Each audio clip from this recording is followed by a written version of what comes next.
Ah oui, comme quoi, voilà, je viens de faire le test. Hein, Ah oui, tout le monde ne sait pas. pas qu'avec la rentrée des classes, il y a aussi la rentrée des chasseurs et des armuriers, et des chiens de chasse aussi. Alors eux, c'est plutôt la sortie. C'est un sujet alors qui est à la fois environnemental, social, économique et politique. Politique, oui aussi. Alors, pour être tout à fait précis, il y a déjà des animaux qu'on peut chasser depuis plusieurs Ouais. semaines. Hein. C'est le cas pour le chevreuil ou le sanglier.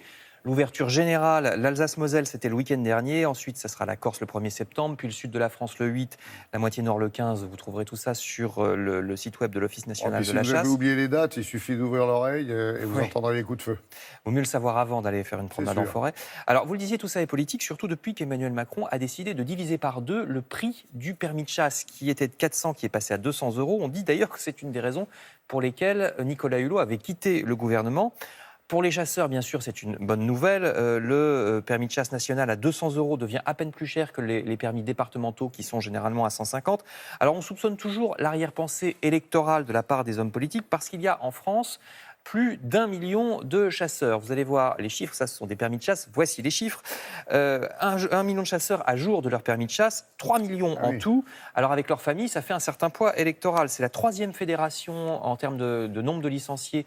Après, vous le voyez, hein, le football et la pêche. Et dites donc, ça en fait des électeurs. Et puis voilà. Et puis pour comparer, il n'y a que 350 000 chasseurs en Allemagne contre 1 million et quelques en France, alors que les Allemands sont plus nombreux que nous. Donc vous voyez que c'est vraiment, on est un pays de chasse. Pourtant, la chasse est impopulaire en France, puisque seuls 19% des Français, selon un sondage Ipsos, la soutiennent.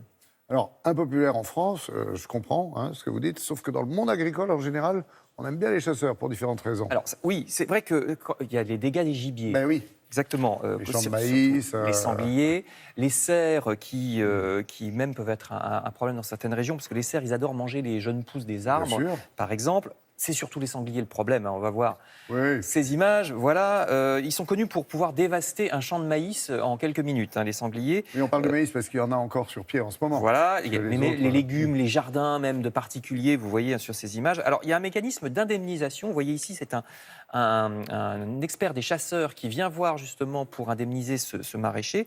Il peut payer plusieurs milliers d'euros de dédommagement. Alors, l'ennui, c'est qu'avec la baisse du prix du permis de chasse, il y aura moins d'argent justement pour ce genre de dédommagement. ouais.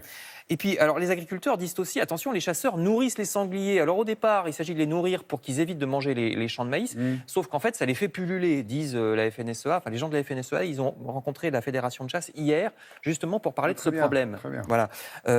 Et puis, comme depuis la baisse du prix du permis de chasse cet été, il y a plus de demandes, peut-être que finalement, l'un va compenser l'autre et qu'il n'y aura pas moins d'argent. Ça coûte moins cher, mais il y aura plus de permis. Donc, il y aura peut-être quand même de l'argent pour compenser les dégâts agricoles. En tout cas, ce qui est certain, c'est que la France est très mal vue par la justice, parfois française d'ailleurs, mais aussi la justice européenne. Vous allez voir 2 articles dans 20 minutes et sur le site web de France Info. L'Union européenne lance un avertissement à la France sur ses méthodes de chasse illégales et demande plus de protection, notamment des tourterelles. Le Conseil d'État, ici à droite, a refusé un arrêté ministériel qui autorisait la chasse au courlis, hein, qui est un petit oiseau, parce qu'en France, on chasse parfois, alors le sanglier, on comprend, mais de tout petits oiseaux. Les merles ou les alouettes, une alouette comme ici. Souvenez-vous de l'affaire des ortolans. Voilà, bon. ça fait. L'ortolan, c'est interdit. Mais il y a encore des petits passereaux. Alors l'alouette, ça fait 40 grammes. Il y a des petits passereaux pour lesquels la chasse à la glu est encore autorisée dans les départements de Provence, par exemple. C'est-à-dire qu'on met une barrette avec de la colle. Normalement, c'est pour les grives qui viennent se coller dessus, Ça, ce qui déjà est pas déjà très agréable pour la grive. Mais évidemment, n'importe quels oiseaux s'y mettent, y compris des oiseaux protégés, et meurent en sangluant sur le bâton. L'Europe nous demande depuis 10 ans d'interdire cette chasse à la glu, ça n'est qu'un exemple. Et puis on sait en plus que les oiseaux mangent les insectes, ce sont des alliés de l'agriculture, et que les oiseaux sont en baisse depuis quelques années. Donc voilà pourquoi la France est très très mal vue par certaines instances européennes, parce qu'on a une chasse qui est traditionnelle, disent les chasseurs, mais qui est un peu obsolète, disent ceux qui n'aiment pas ce genre de chasse. Vous savez quoi, on va vous dire merci d'avoir ravivé le débat et rallumé la flamme, n'est-ce pas? Merci Frédéric.